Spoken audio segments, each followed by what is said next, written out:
nama saya Kiki Karimatunisa. Perkenalkan, nama saya Siska Kurunisa.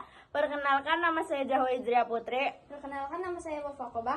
Perkenalkan, nama saya Sri Ganda Sari. Perkenalkan, nama saya Windari Evania. Kami dari kelas 9G kelompok 2 ingin menceritakan tentang sejarah dinasti Syafawi. Dadah, selamat menonton.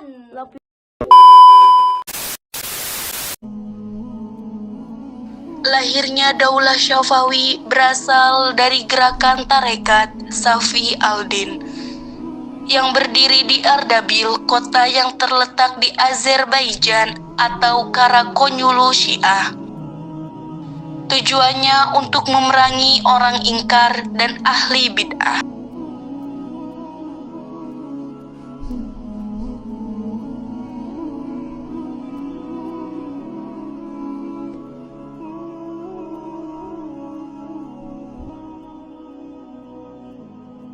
Ada beberapa fase di antaranya. 1. Fase tarekat. 2. Fase politik. Fase tarekat diawali dengan Safi al-Din dengan masa kepemimpinan 1252 hingga 1334 Masehi. Setelah Safi al-Din wafat, ia digantikan oleh putranya, Sadr al-Din. Dari tahun 1334 sampai 1399 Masehi. Lalu Khawaja Ali tahun 1399 hingga 1427 Masehi. Prosesnya berawal dari Haidar.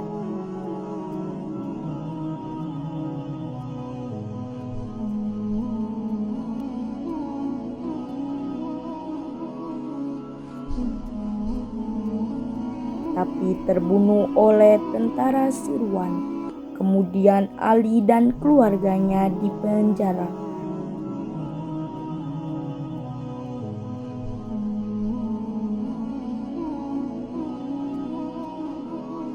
Tapi dibebaskan oleh Rustam.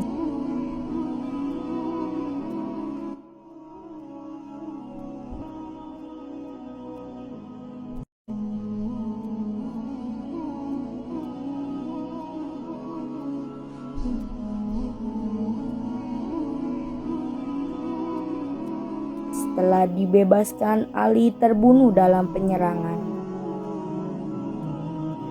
Ismail I memegang baik dalam urusan politik maupun keagamaan di Gizilbas.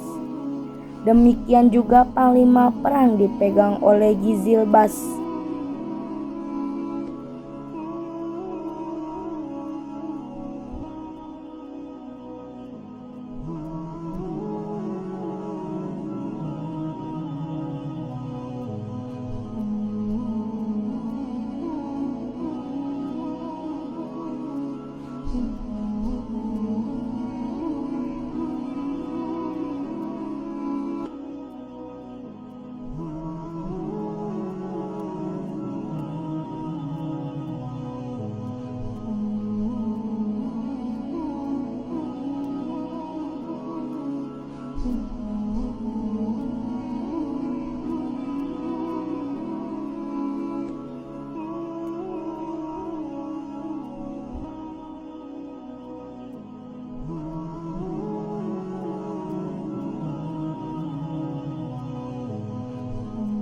Abbas I masa kejayaan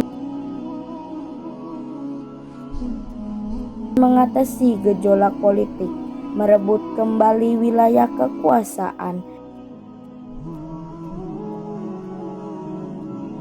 Kemajuan di berbagai bidang yaitu ekonomi, pengetahuan, arsitektur.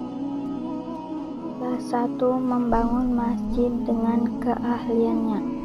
Di bidang arsitektur, masjid itu selalu ramai oleh orang-orang yang beribadah.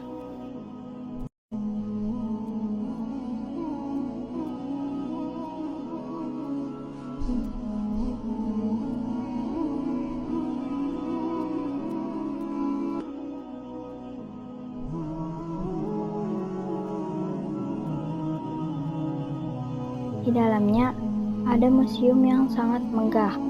Banyak orang yang berlalu lalang Lihat-lihat isi museum, bangunan-bangunan yang dibangun pun sangat megah. Hingga burung-burung pun tertarik untuk mendatangi bangunan itu setiap harinya.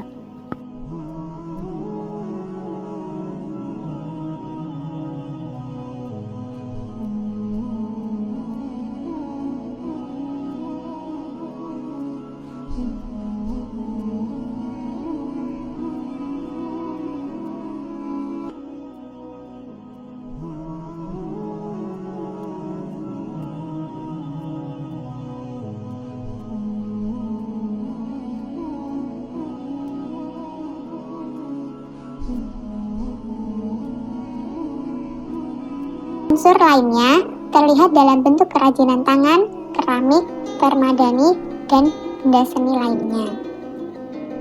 Setelah abad 1 lengser, Daulah Syafawi berturut-turut dipimpin oleh 6 orang raja. Akan tetapi, pada masa raja tersebut tidak menunjukkan kemajuan ataupun perkembangan. Daulah Syafawi justru memperlihatkan kemunduran yang akhirnya membawa pada kehancuran. Kemunduran pertama terjadi pada masa Safi Mirza. Hal ini dikarenakan dia adalah seorang raja yang lemah dan sangat kejam terhadap pembesar kerajaan. Kota Kandahar lepas dari kekuasaan Daulah Syafawi dan diduduki oleh kerajaan Mughal. Sementara Baghdad direbut oleh kerajaan Utsmani. Raja selanjutnya adalah Abbas II.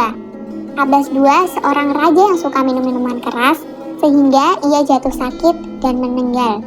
Sebagaimana Abbas II, Sulaiman juga seorang pemabuk. Ia bertindak kejam terhadap para pembesar yang dicurigainya. Akibatnya, rakyat bersikap masa bodoh terhadap pemerintah. Ia digantikan oleh Husain I yang alim. Ia memberi kekuasaan yang besar kepada para ulama Syiah yang sering memaksakan pendapatnya terhadap penganut aliran Sunni. Sikap ini membangkitkan kemarahan golongan Sunni Afghanistan sehingga menyebabkan terjadinya pemberontakan. Pemberontakan terjadi pertama kali pada tahun 1709 Masehi di bawah pimpinan Mir Faiz. Lalu, Mir Faiz digantikan oleh Mir Mahmud yang memberikan desakan dan juga ancaman kepada Husain I. Oleh karena itu, Husain I mengakui kekuasaan Mir Mahmud dan mengangkatnya menjadi gubernur dengan gelar Hussein Kulihan.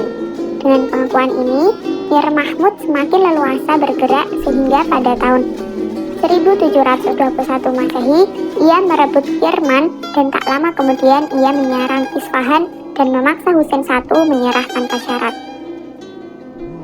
Salah seorang putra Husain yang bernama Tahmasp II mendapat dukungan penuh dari suku Khazar dari Rusia. Ia memproklamasikan dirinya sebagai raja yang sah dan berkuasa atas Persia dengan pusat kekuasaannya di kota Astarabad. Pada tahun 1726 Masehi, Tahmasp II bekerja sama dengan Nadir Khan dari suku Afshar untuk memerangi dan mengusir bangsa Afgan yang menduduki Isfahan. Pada tahun 1729 Masehi, Isfahan digempur dan dikalahkan oleh pasukan Nadir Khan. Namun, pada bulan Agustus 1732 Masehi, Tahmasp II dipecat oleh Nadir Khan dan digantikan oleh Abbas III, yang ketika itu masih sangat kecil.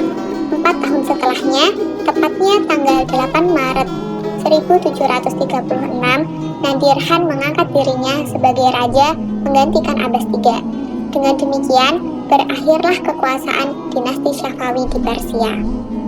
Selain faktor internal, faktor eksternal juga menyebabkan kemunduran dinasti Syafawi, yaitu adanya konflik berkepanjangan dengan Turki Utsmani yang mengakibatkan lemahnya kekuasaan Syafawi. Kelemahan-kelemahan tersebut mengundang keberanian musuh untuk merampas daerah kekuasaannya. Ditambah lagi dengan banyaknya daerah dalam wilayah kekuasaan Syafawi yang melepaskan diri dan melakukan pemberontakan. Berdasarkan kisah Daulah Syafawi, dapat diketahui bahwa peranan pemimpin memiliki andil yang besar dalam membawa suatu bangsa menuju kejayaan. Abbas I merupakan pemimpin yang memiliki pemikiran handal dan berkat kebijakannya, Daulah Syafawi dapat mencapai kemajuan dalam berbagai bidang. Sehingga dapat kita ambil hikmahnya apabila suatu saat kita menjadi seorang pemimpin, entah dalam organisasi apapun, alangkah baiknya jika kita belajar tentang para pemimpin terdahulu yang telah sukses dalam membawa perubahan menuju kemajuan. Oleh karena itu, kita dapat mengilhaminya untuk membawa perubahan dalam masyarakat menjadi masyarakat yang lebih baik. Selain itu, pentingnya memiliki sifat amanah bagi seorang muslim. Amanah merupakan sifat dasar manusia yang akan mempengaruhi sifat lainnya. Juga memiliki semangat ukhuwah kebangsaan dalam menjalin hubungan baik dengan sesama muslim dan menghargai perbedaan agama, suku, ras, pendapat, sikap, dan tindakan orang lain.